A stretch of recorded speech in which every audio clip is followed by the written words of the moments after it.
Assalamualaikum warahmatullahi wabarakatuh. Alhamdulillah wa syukurillah ala nikmatillah. Asyhadu an la ilaha illallah wa asyhadu anna Muhammadar Rasulullah. Allahumma sholli ala sayyidina Muhammad wa ala alihi sayyidina Muhammad. Puji syukur kepada Allah Subhanahu wa taala kita sampaikan serta selawat kepada baginda Rasulullah sallallahu alaihi wasallam. Anak-anak sekalian, baiklah kita langsung saja ke review penilaian akhir semester, yang mana sudah disampaikan bahwa untuk penilaian akhir semester kita adalah bab 4, 5, dan 6. Kita langsung saja. Yang pertama adalah jelaskanlah nama-nama sumber-sumber hukum Islam. Ya, sumber-sumber hukum Islam itu ada 3, yakni Al-Quran, yang kedua adalah hadis atau as-sunnah, dan yang ketiga adalah ijtihad. Ya, kemudian pertanyaan berikutnya, jelaskanlah pengertian Al-Quran. Al-Quran itu adalah berasal dari kata qara'a yang berarti dibaca ataupun bacaan. Kemudian ya, secara umumnya yang bisa kita lihat pada saat ini adalah ya, yang dimulai dari surah Al-Fatihah sampai dengan surah An-Nas. Dan Al-Quran ini adalah merupakan sumber hukum utama dan pertama dalam Islam. Pertanyaan berikutnya adalah jelaskanlah isi kandungan Al-Quran.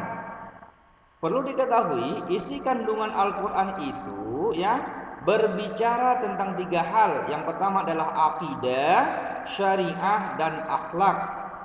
Ya, kemudian hukum syariah itu terbagi kepada 2, yakni hukum ibadah verbal, ya, seperti vertikal kepada Allah, dan yang kedua hukum muamalah secara horizontal atau disebut dengan akhlak sesama manusia. Pertanyaan berikutnya, jelaskanlah pengertian hadis. Apa itu hadis? Hadis adalah segala perkataan, perbuatan, dan ketetapan Rasulullah Shallallahu Alaihi Wasallam. Kemudian apa fungsi hadis? Ya, fungsi hadis yakni menjelaskan ayat-ayat, memperkuat pernyataan ayat, dan menerangkan maksud dan tujuan ayat, dan menerapkan hukum baru yang tidak terdapat di dalam ayat. Pertanyaan berikutnya, jelaskanlah macam-macam hadis.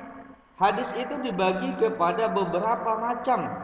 Ya, ada yang disebut hadis mutawatir, ada hadis masyhur, dan ada hadis ahad. Pertanyaan berikutnya, jelaskanlah pengertian ijtihad. Ijtihad adalah mengarahkan segala kemampuan dengan sungguh-sungguh dalam menetapkan suatu hukum yang belum ada dalam Al-Quran dan hadis. Tentu memenuhi syarat-syarat. Syaratnya adalah mempunyai pengetahuan yang luas tentang agama, memahami pemahaman agama yang mendalam, dan memahami cara merumuskan hukum dalam Islam. Kemudian bentuk-bentuk daripada ijtihad itu ada 3, ya, minimalnya ada disebut dengan ijma, ada qiyas, dan ada maslah mursalah. Pertanyaan berikutnya, jelaskanlah apa saja hukum taklifi. Hukum taklifi itu adalah muara dari 3 sumber hukum Islam tadi. Ada Al-Quran, ada sunnah, dan ijtihad. Maka kesimpulan daripada 3 sumber hukum ini, maka datanglah 5 hukum taklifi dalam Islam. Wajibkah dia, sunnahkah dia, haramkah dia, makruhkah dia, ataupun mubah. Bab kelima, tentang perjuangan Rasulullah SAW di Mekah.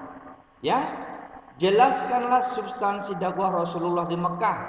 Substansinya adalah ketika baginda Rasul diangkat menjadi Rasul pada malam ke-17 usia 40 tahun, yang ditandai dengan turunnya surah Al-Alaq ayat 1-5. Bismillahirrahmanirrahim. Iqra bismi rabbikal ladzi khalaq, khalaqal insana min 'alaq, Iqra wa rabbukal akram, allazi 'allama bil qalam, 'allamal insana ma lam ya'lam. Pertanyaan berikutnya, jelaskanlah ajaran pokok Rasulullah di Mekah. Yang pertama adalah akidah, yakni menyerukan agar secara pelan-pelan masyarakat meninggalkan kemusyrikan, ya. Kemudian mereka menuju kepada agama tauhid, ya, yakni menyembah Allah Subhanahu wa taala. Pertanyaan berikutnya, jelaskan ajaran pokok kedua baginda Rasul di Mekah, yakni adalah berbicara tentang akhlak mulia. Rasulullah SAW memahamkan dampak buruk dari kejahilian, ya, yang suka meminum khamar, suka berzina, membunuh, berjudi, dan kebiasaan buruk lainnya. Pertanyaan berikutnya, jelaskanlah strategi pertama dakwah Rasulullah di Mekah. Apa yang dilakukan Rasulullah? Yang pertama disebutlah dengan sebutan dakwah bi al-syir atau secara diam-diam, yakni memfokuskan dakwah kepada orang-orang terdekat Rasulullah seperti keluarga, sahabatnya dulu. Kemudian, ya, Islam dapat diterima masyarakat dikarenakan beberapa hal. Yang pertama, pribadi Rasul yang baik, ajaran Islam yang rasional, menyempurnakan ajaran-ajaran sebelumnya, dan adanya kesadaran akan tradisi kejahiliahan di zaman itu.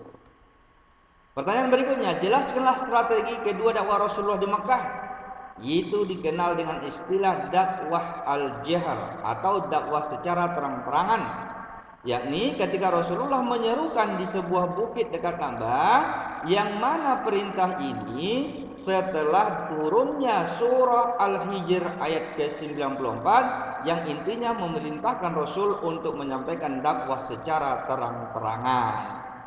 Bab ke-6 berbicara tentang, ya, kemuliaan. Ya, pertanyaan pertama, jelaskanlah isi kandungan surah Al-Hujurat ayat 12. Yang intinya adalah pengendalian hawa nafsu atau mujahadah an-nafs. Ya, artinya menahan diri dari segala perilaku yang dapat merugikan diri sendiri dan juga orang lain. Ya, dalam literatur Islam, mujahadah an-nafs ini dikenal dengan istilah as-saum ataupun dikenal dengan istilah puasa. Kemudian jelaskanlah pengertian husnuzon. Bahasa kitanya adalah berbaik sangka terhadap apa yang terjadi pada diri kita dan juga pada orang lain. Selanjutnya, jelaskanlah pembagian husnuzon. Husnuzon ini terbagi kepada 3. Husnuzon kepada Allah, kepada baginda Rasul, dan kepada sesama manusia.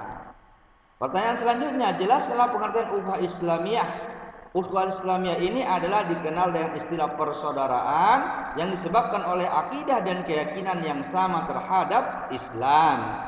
Salah satu contohnya adalah ukhuwah seperti antara kaum Muhajirin dan kaum Ansor.